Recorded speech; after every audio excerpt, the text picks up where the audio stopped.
The Earnestly Speaking podcast is a show that is founded on free-flowing conversation and may at times venture into mature subjects. Listener discretion is advised. Yeah,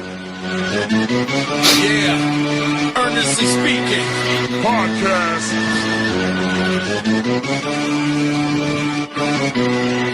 Let's get it. I'm a giant in New York, in Miami carry heat. So much more in store, my product can flood the street. Opinion Nation Godfather, CEO. Puff in the late 90s, gon' see me blow. Oh. Got my hustle on, no imitation of bad. Army of untouchables, Opinion Nation staff. Never an off season, homie, check the numbers. Heart throbbing my own right, supplying southern comfort. Earnestly speaking, my ego is well fed. Earnestly speaking, it's a evil and no threat. See, I'm like a hurricane, you're a mild breeze. Earnestly speaking, leaving Eli a dynasty. Shake!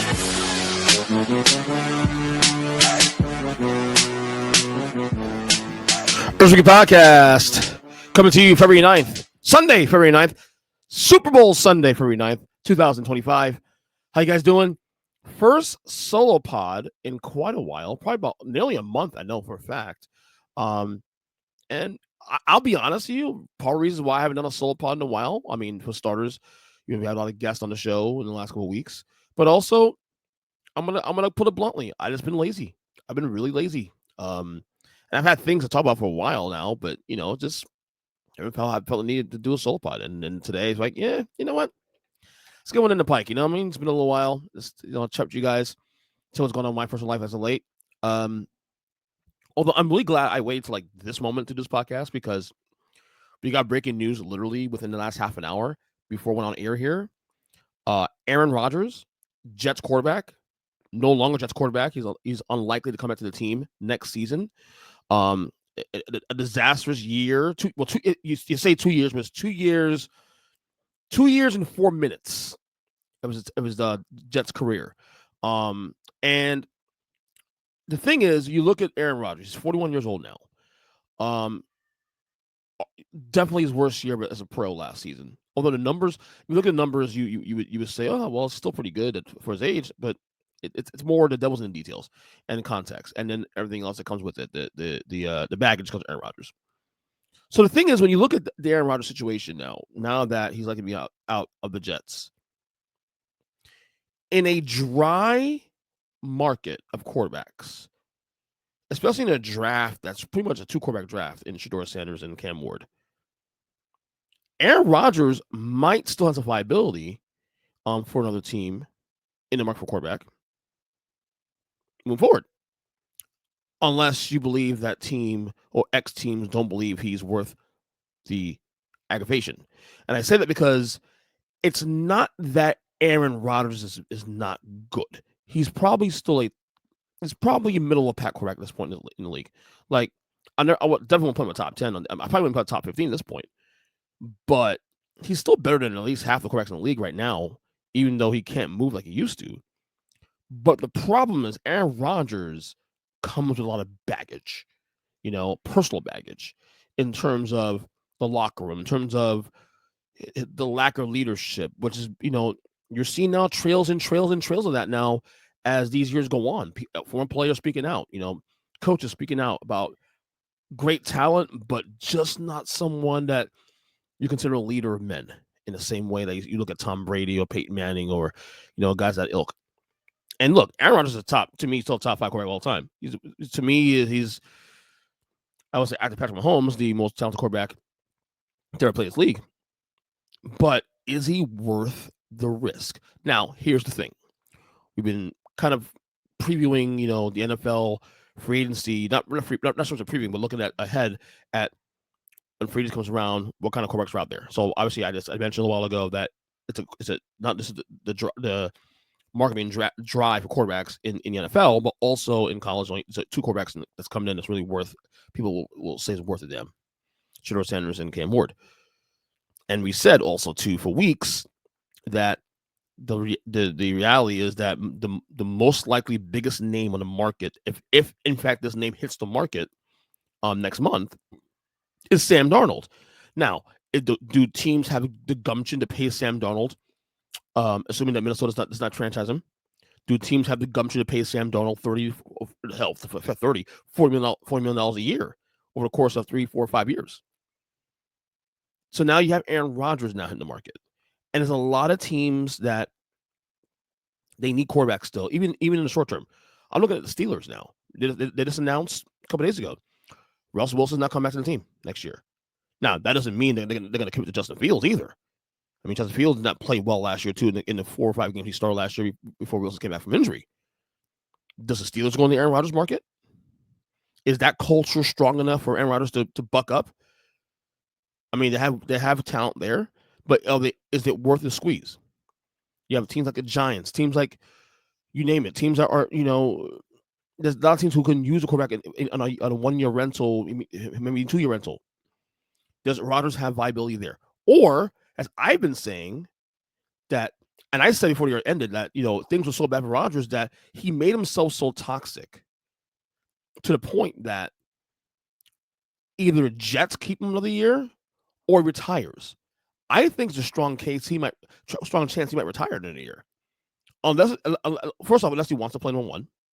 Number 2, if he does want to play, which teams are going to go after him? And I think it's a very thin market. But then again, we could be surprised because teams get desperate. And there's too many teams right now who can use a quarterback now in a dry year, a dry market. So if there's a chance that Aaron Rodgers can still have viability, this is the year to do it.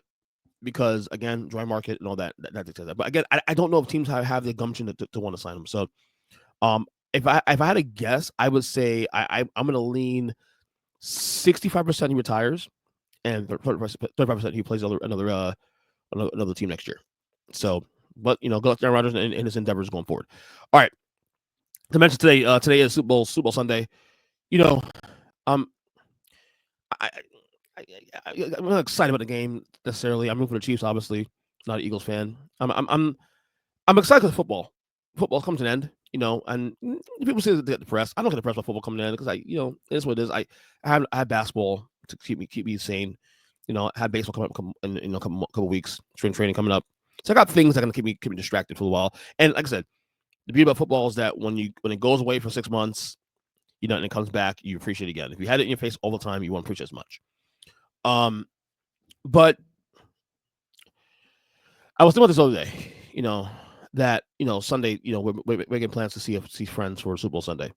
Kickoff's at 6:30 this tonight for the game. And yeah, it's cool.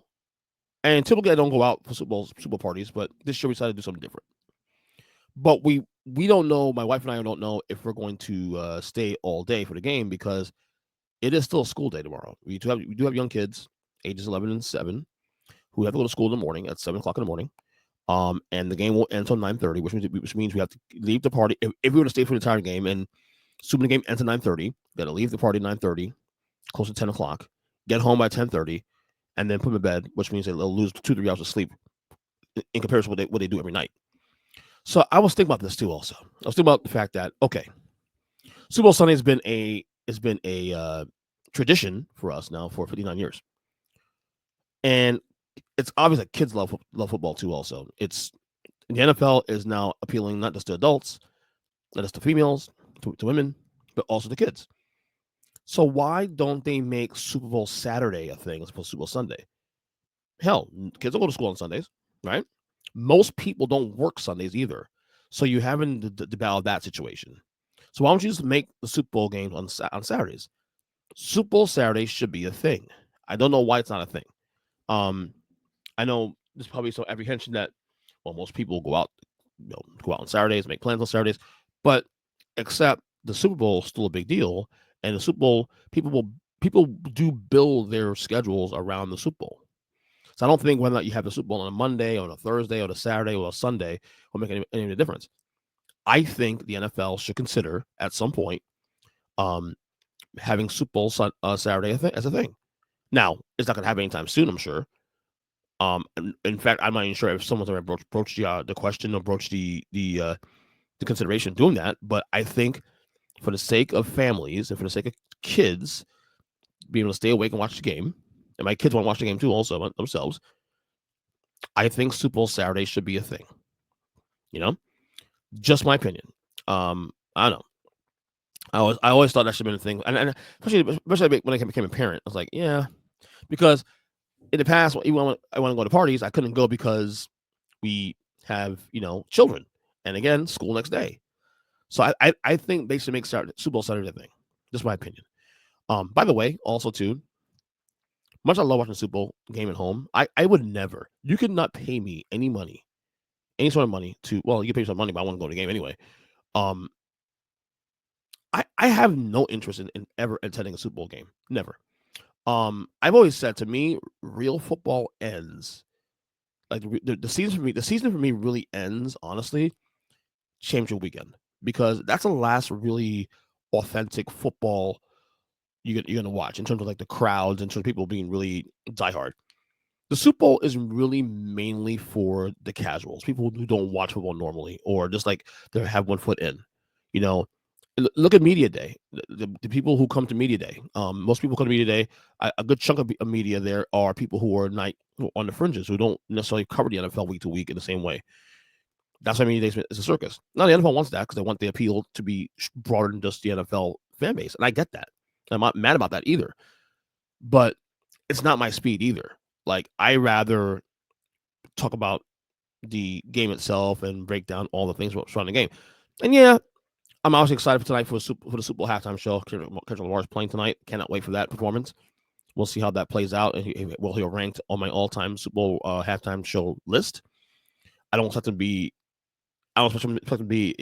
anywhere near where MJ and Prince is, obviously, but he put on a good show. Kendrick is a good performer. I see him put on a good show. But I to me, the Super Bowls, for me, when you go to the games, it's stuffy, it's corporate, it's not my speed. I'd rather not go to the game. I mean, I'll do media for the game, but that's because I'm working it, but not because of when I want to be into attend a game. I'd rather go to an NBA Finals or a Stanley Cup or a World Series, because it's still in the home. It's not a neutral field. There's less stuffiness and corporate, oversight and all that. Nah, I'm good. I'm good with that. So two things there.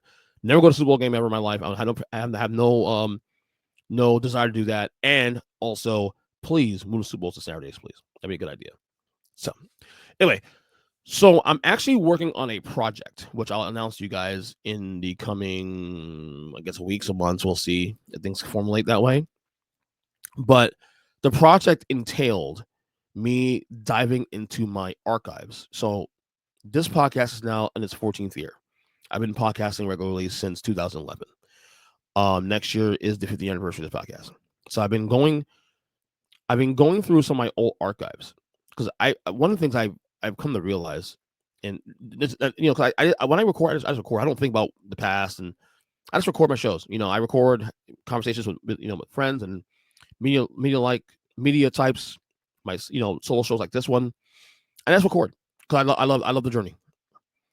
But I realize, that I have a shit ton of content to that I've recorded that I can use for repurposing and all this stuff.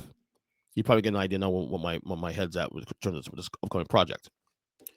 But I mentioned this too because there was a short time, a good 2-3, maybe 3-year window, where I used to record on a platform. I used to do a live show, every week. I think it was every Friday. So I know a couple times they changed days here and there, but the main time when the real time was like on a Friday. I used to do a live show once a week, Earnestly radio show. It was on the platform called Blog Talk Radio.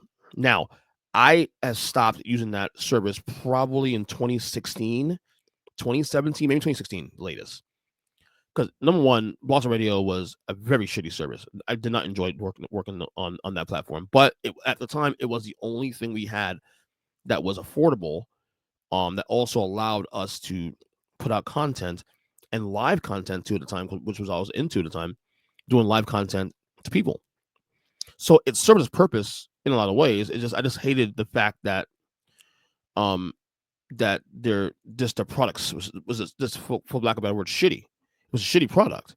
And you can hear us even in the old shows complain about it too in real time, because it was shitty. It would cut out. The sound quality was not great. Well, I hadn't even thought about Blog Talk Radio in years. I have not, I've been doing my own thing since stopping the weekly show, live show. I haven't really thought about Blog Talk Radio at all. And then I don't know where I just decided to Google them, see what if they even exist. Because as far as I know, no one uses them anymore. Everybody, I've all the friends and people and acquaintances I've made through the years who I still talk to, they don't even use that platform anymore. So it got me thinking, okay, so what are they doing these days, Blog Talk Radio? And so last week I decided to check to see what's going on there.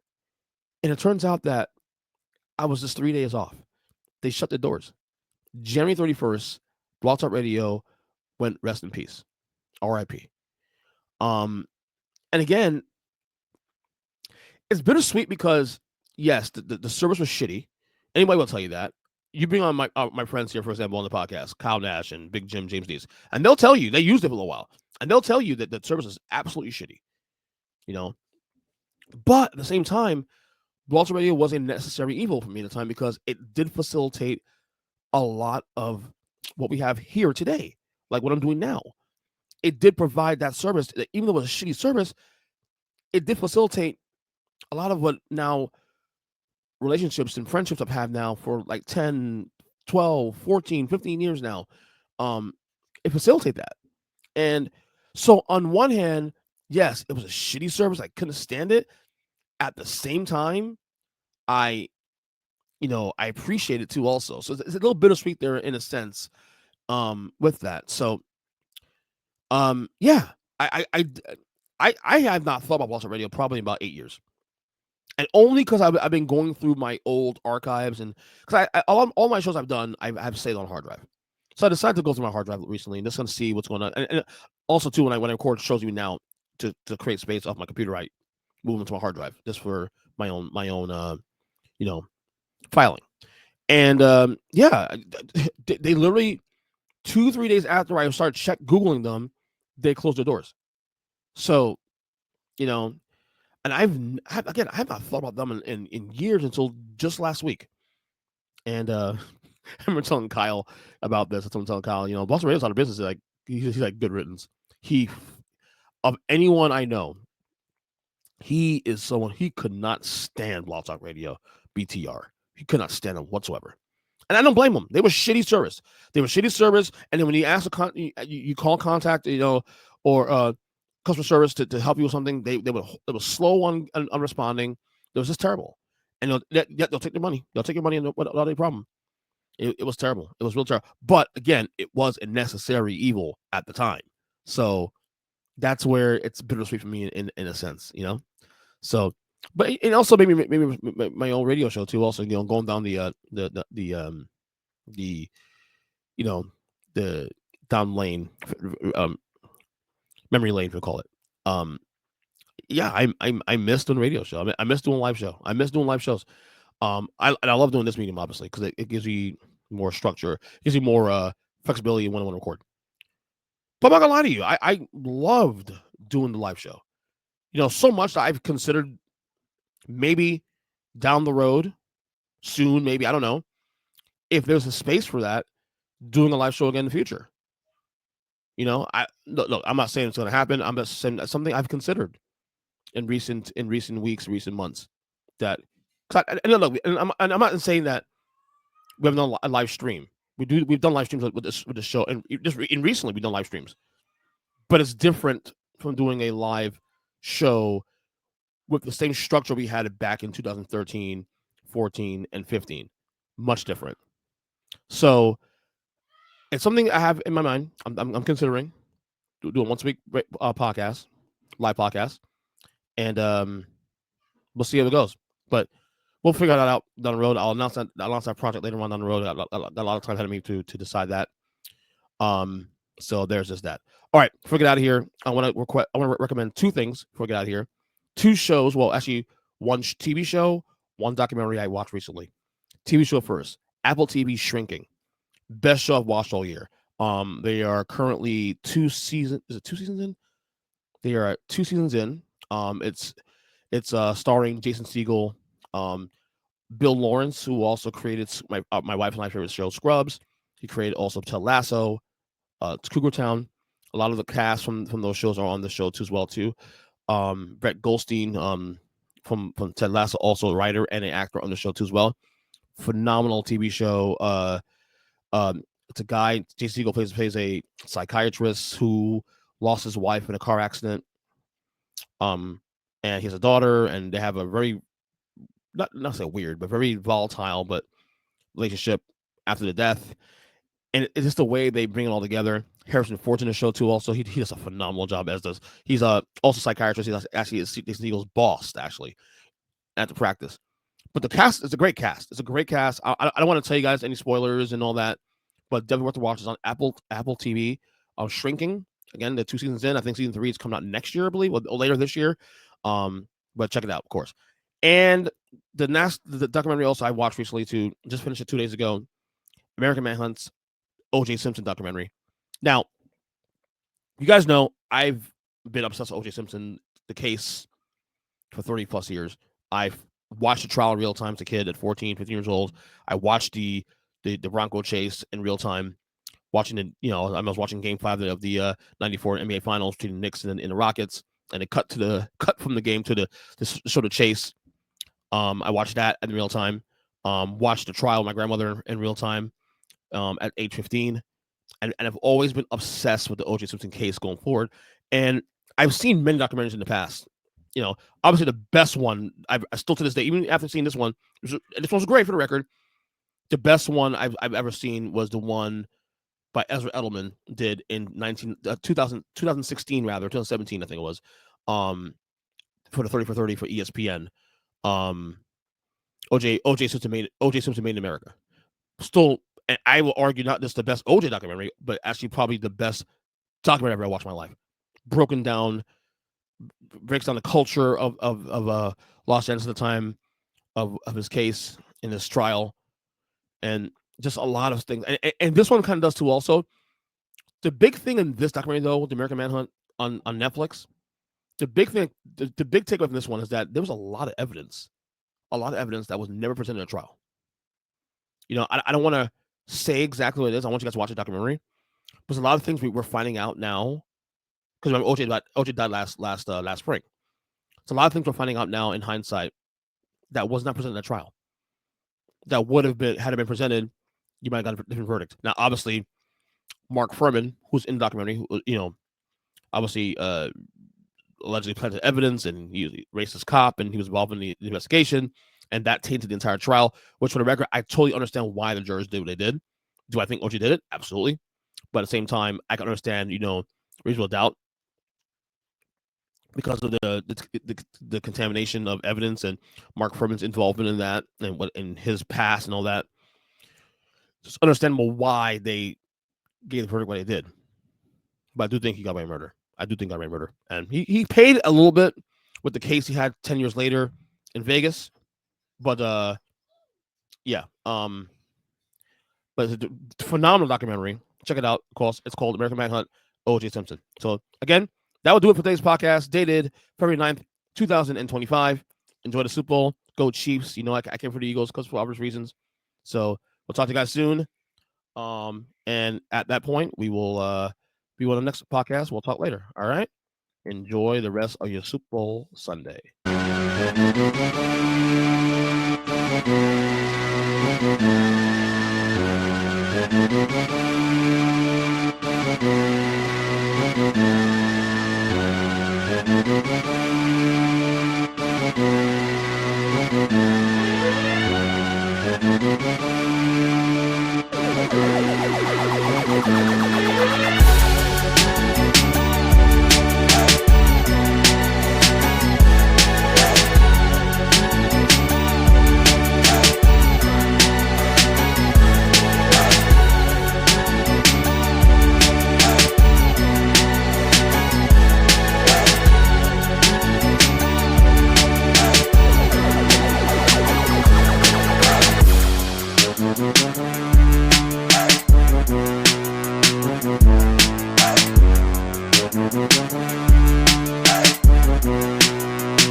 Peace.